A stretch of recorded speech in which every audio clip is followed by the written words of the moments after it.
Olá, futuros analistas da SPGG. Bem-vindos à nossa pílula de revisão sobre teoria geral da administração, aquele primeiro tópico do edital de governança ali, né, que fala sobre a teoria clássica, burocrática e neoclássica, tá?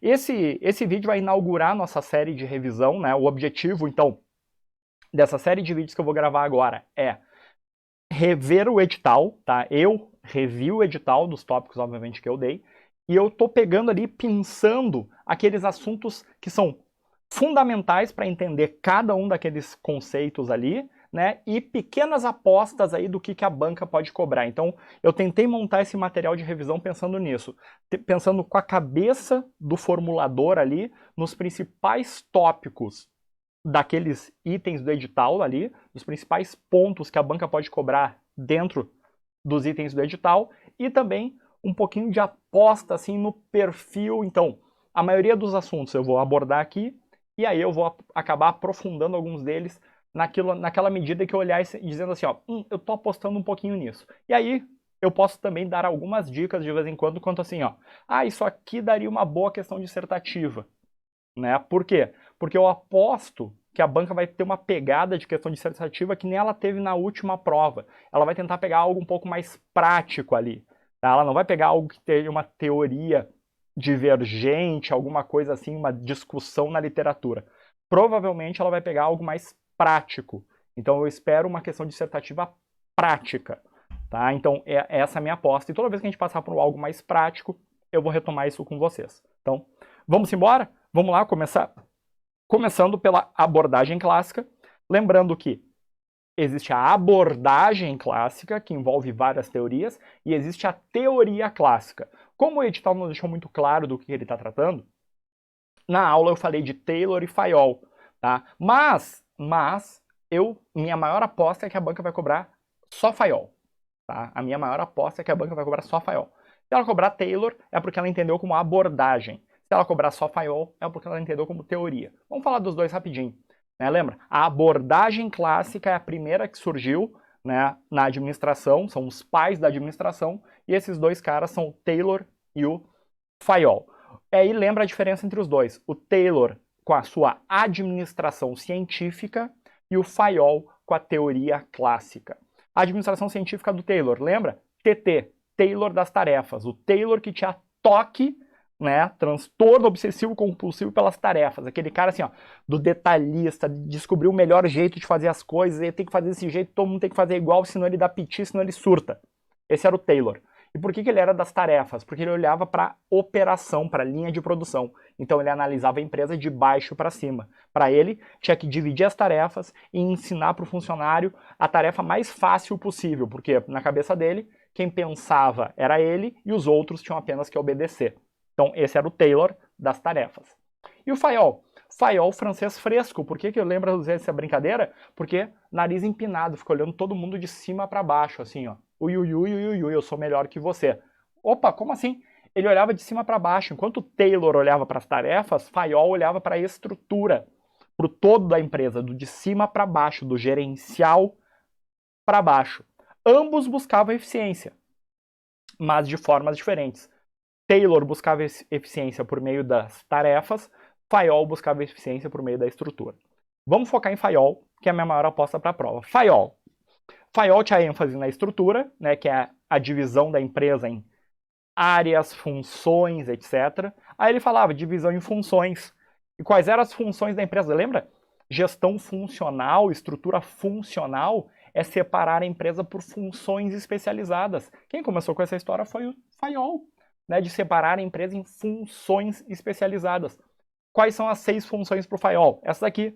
A função técnica, que é de execução das coisas, a função comercial, que é a venda, financeira, cuidar do dinheiro, de segurança, como diz o nome, cuidar da segurança física, patrimonial da coisa, contábil, cuidar das contabilidades aí, dos inventários, etc. E a função administrativa. E é aqui que o Fayol entra como um dos pais da administração moderna, por causa da função do administrador, a função administrativa. E qual é a função do administrador segundo o Fayol? Aquelas 5 tarefas, lembra? As 5 funções do administrador segundo o Fayol PO3C. Lembra PO3C? Se não lembra, vai lembrar agora. Prever, organizar, comandar, coordenar e controlar. Essa é uma das minhas apostas para a prova. FAIOL, função administrativa, a função do administrador. Prever, organizar, comandar, coordenar e controlar. Prever é fazer o que ele chamava de programa de ação, que hoje em dia a gente chama de planejamento estratégico, mas na época ele chamava de programa de ação. Ele dizia que tinha que ter unidade de programa, um único programa para todo mundo se alinhar. Olha só, isso aqui é o avô do planejamento estratégico. Ele chamava de programa de ação. Organizar é dotar a empresa de um organismo material e social, ou seja, montar a estrutura.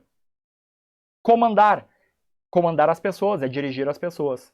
Coordenar, olha, sinônimo de coordenar, harmonizar as coisas, sincronizar as coisas para que ocorram conjuntamente. E controlar é verificar se está indo para o caminho certo. Comparar lá com aquilo que eu tinha previsto para ver se estou indo para o caminho certo e se não tiver, corrigir o rumo. Então, PO3C, as 5 funções do administrador segundo o FAIOL, e se cair isso, vocês vão ficar felizes, porque vocês vão lembrar. Tranquilo. E se a banca quiser pegar um pouquinho mais pesado aí, ela pode perguntar algum dos 14 princípios de administração segundo o FAIOL. Meu Deus, Rafael, vou ter que decorar 14 princípios. Na verdade, eu diria que não. Eu aposto que se a banca cobrar isso, ela vai cobrar o conceito de algum princípio do FAIOL. E quais são os 14? Tá aqui. Olha só pelo nome, eu quero que vocês leiam e pensem no que se trata. Vem comigo, tá? Divisão do trabalho. Pegar um trabalho complexo e dividir em pedaços menores. Tanto Taylor quanto Fayol tinham a ideia de divisão do trabalho. Autoridade e responsabilidade. Autoridade, o poder, né, que tem de mandar. E responsabilidade, o dever de cumprir tarefas. Então, tá aí. Disciplina, ser disciplinado, né? Unidade de comando. Por que eu coloquei em vermelho? Porque unidade de comando significa que para o FAIOL tinha que ter um só chefe para cada pessoa, para cada grupo de pessoas. Né? Então, cada equipe vai ter apenas um chefe, ou seja, eu não vou ter duplicidade de comando, não vou ter múltiplos comandos. Ou seja, se ele disser que FAIOL adotava uma estrutura matricial com duplicidade de comando. Opa, FAIOL, unidade de comando. Rafael, como é que eu vou lembrar que o FAIOL era unidade de comando? Simples. Lembra que toda a teoria do FAIOL é baseada naquilo que ele conheceu ao longo da vida dele. E ele copiou pra caramba a teoria dele do exército, da igreja. Aquela estrutura linear. Estrutura linear é aquela cadeia hierárquica linear rígida. Estrutura em linha, autoridade única. Então, aí, lembra do FAIOL, associa com exército, aquela rigidez, aquela estrutura rígida. Então tá aí, unidade de comando. E também unidade de direção, não confunde um com o outro. Unidade de direção é ir todos para uma única direção. Lembra aqui do programa de ação? Ele dá a direção. Então, uma única direção, no sentido de um único caminho. Tá? Não confunde unidade de comando, um só chefe, não confunde com unidade de direção, que é um só caminho, uma só direção. Certinho? Subordinação dos interesses individuais aos gerais. Então, você não está acima da empresa, tá? Para o FAIOL, a empresa está acima de você. Remuneração equitativa ao esforço, então remuneração justa. Centralização,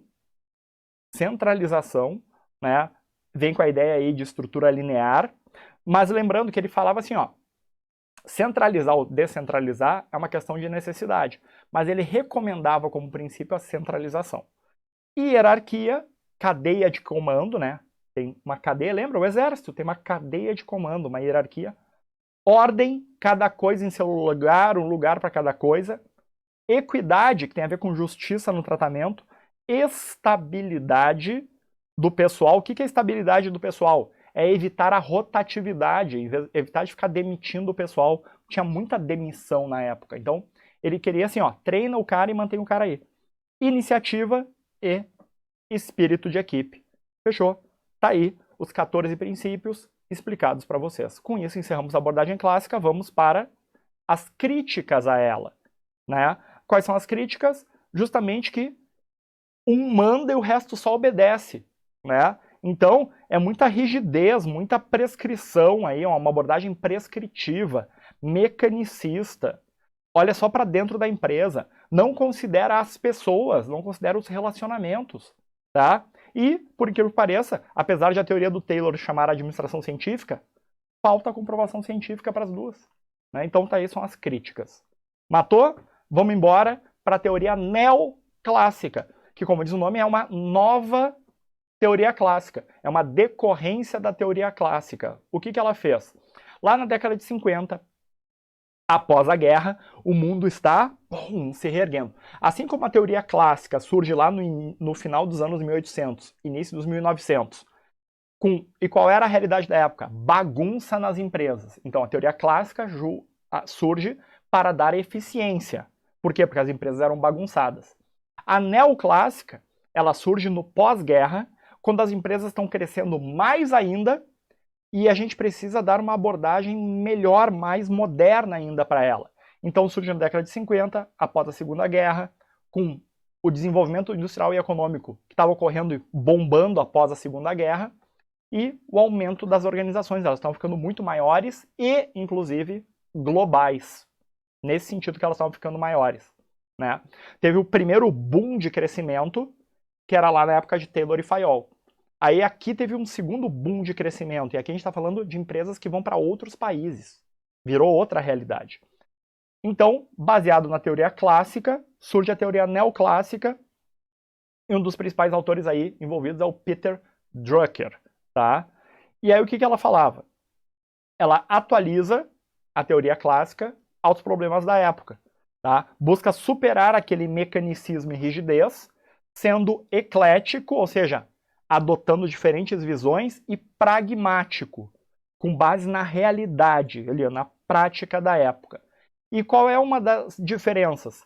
Enquanto a abordagem lá clássica olhava só para a organização formal, era rígida, formal, a abordagem neoclássica também olha para a administração informal, para os relacionamentos entre as pessoas.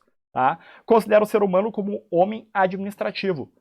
Abordagem clássica, homo economicus, aquele ser humano que só quer recompensa material. Aqui é o homem administrativo, alguém que busca alcançar objetivos, né, trabalhando ali naquele ambiente da empresa. 3 principais contribuições dessa teoria. A administração é um processo. Que processo é esse? Em vez de PO3C, aqui nós passamos a adotar o pode ser. A administração é um processo, uma dinâmica, um processo composto por 4 funções: planejar, organizar, dirigir e controlar. Estruturar as grandes empresas, né? Criar as estruturas diferentes aqui. Aqui entra aquela ideia de sai da estrutura funcional e cria-se aquela abordagem da estrutura por processos, por projetos, estrutura por clientes, estrutura matricial e por aí vai. Os diferentes tipos de estrutura justamente para abarcar esse aumento das organizações, né? Então, em vez de abordagem funcional, a gente acaba adotando uma abordagem por resultados ali, né?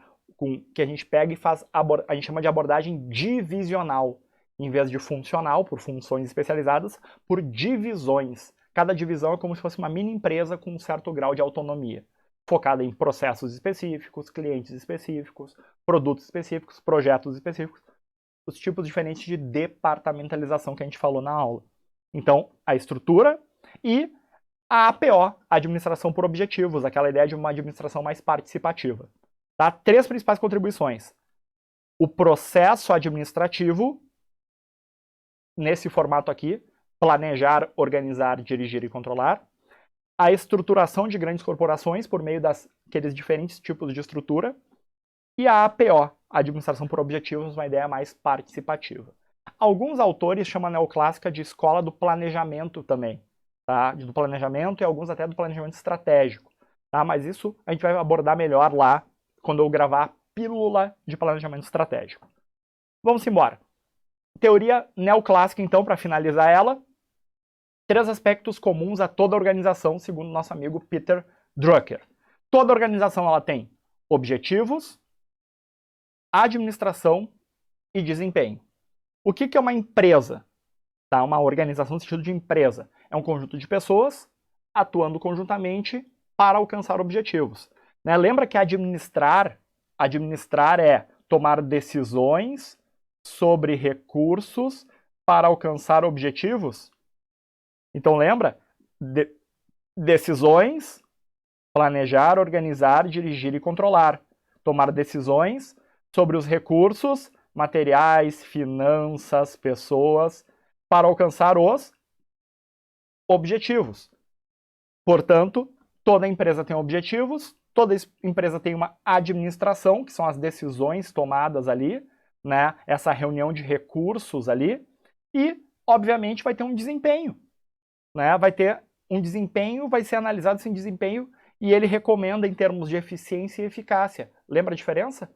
Eficiência, uso dos recursos para alcançar os objetivos. Eficácia, o alcance dos objetivos. Eficiente, usei bem os recursos. Eficaz, alcancei os objetivos. Lembra disso na hora da prova. Legal. E administração por objetivos, a APO, né, que é uma administração participativa. A APO, administração por objetivos, tem aquela ideia de chefe e funcionário se reúnem para formular objetivos de maneira consensual. Então lembra que a APO ela é participativa. Opa, ficou tudo errado isso aqui. A APO ela é participativa. Por quê? O chefe e o funcionário se reúnem para estabelecer objetivos, afinal é uma administração por objetivos, formula objetivos mas de maneira consensual. Aí eles combinam. O funcionário se compromete a atingir os objetivos, o chefe se compromete a fornecer os recursos necessários. Portanto, durante todo o processo ali, vai ter feedback, vai ter contato, vai ter comunicação, vai ter apoio, suporte. Então essa frequente interação e feedback. E aí, remoção de obstáculos ou revisão dos objetivos com oportunidade de participação. A ideia da APO é essa. É formular objetivos e alcançar esses objetivos sempre em parceria. É uma administração participativa. Tranquilo? E para finalizar a abordagem neoclássica, nós temos que lembrar do nosso amigo PODC. Pode ser? Pode ser. Processo organizacional. Planejar, organizar, dirigir e controlar. Lembra do que acontece em cada uma das etapas, porque o perfil da banca é perguntar o que acontece em cada uma delas e tentar misturar etapas para confundir vocês. Então tá aqui o presente que eu já deixei para vocês na aula, repito ele aqui. O que é planejar? Pensar no futuro. Palavras que a banca vai usar. Formular objetivos e planos, os meios e os fins, estabelecer os objetivos e os meios para alcançá-los, definir a missão, estratégia, objetivos, políticas, prioridades, tudo isso é planejar. Aí depois eu faço o quê? Monto a estrutura organizacional e aloco recursos. A banca adora usar isso. Alocar recursos, alocar recursos. Alocar recursos é organizar. Montar a estrutura e alocar recursos. Organizar. Fazer então a divisão do trabalho, agrupar as atividades, departamentalização, hierarquia, autoridade e responsabilidade, alocação de recursos, tudo isso é organizar. Depois, dirigir. Dirigir é dirigir pessoas, então é liderar pessoas para alcançar os objetivos. Palavras que a banca vai usar: comandar, orientar, influenciar, liderar, motivar, tá? Acionar e dinamizar a empresa, fazer acontecer e coordenar, dirigir esforços e designar pessoas. E eu coloquei esse asterisco porque lembra que no maledeto livro do Chiavenato, esses dois aqui estão tanto em organizar quanto dirigir. Tem essa briga na literatura. Beleza, se cair isso, tranquilo. Se a banca colocar alocar recursos, marca organizar. Tá? Alocar recursos, organizar. Pode colocar isso tranquilamente. Vamos torcer para a banca não cobrar essa porcaria de erro do livro do Chiavenato aqui. E por fim, controlar. Controlar é verificar, acompanhar para ver se eu estou indo no caminho certo. Então a ideia de controlar é assegurar a realização dos objetivos. Eu estabeleci o objetivo lá no planejamento, o controle vai assegurar que eu estou indo alcançar o objetivo. Como? Aquelas 4 etapas do controle. Define o padrão, monitora o desempenho, compara o desempenho com o padrão e toma ações corretivas. Então está aqui o controle. Fechou? Com isso encerramos a teoria neoclássica e podemos ir para a última, a nossa amiga burocracia. E aí os principais tópicos da burocracia, né, que a banca ama perguntar. O que é burocracia? Esse é o conceito. É uma máquina profissional. Burocracia se baseia no profissionalismo. Lembra que tem que esquecer aquela ideia de burocracia é só coisa ruim. Pensa assim, ó, burocrático é algo profissional, baseado em regras. A burocracia é uma administração racional, legal.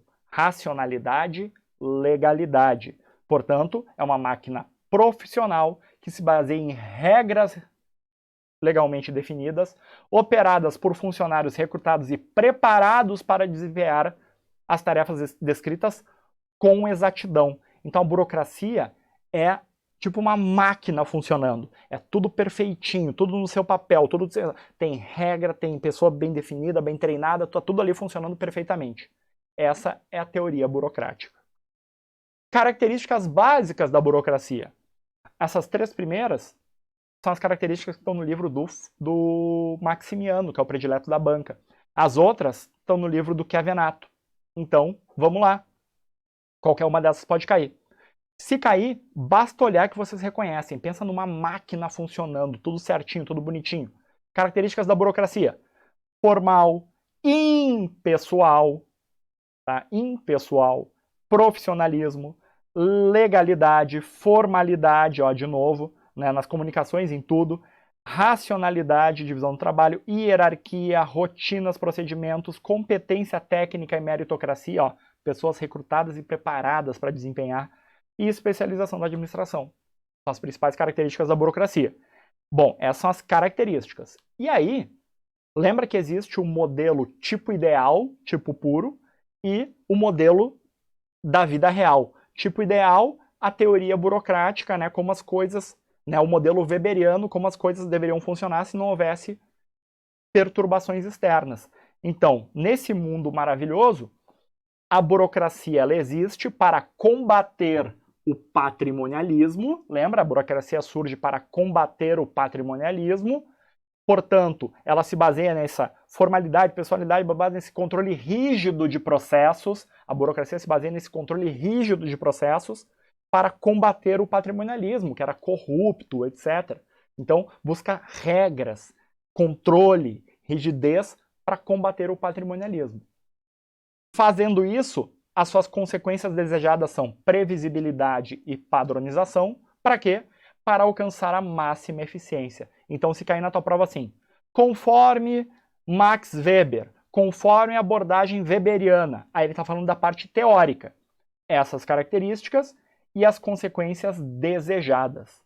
Weber não falou ali no livro dele das consequências. Aliás, ele não era a favor da burocracia, tá? Mas ele não focou nas consequências negativas, ele focou em definir o tipo puro, o tipo ideal, que é isso aqui. Agora, na prática, a gente sabe que a burocracia tem uma série de disfunções. Tá aqui. Disfunções, as consequências indesejadas da burocracia, tá? Então, quais são as consequências indesejadas? Tá aqui o resumo da literatura.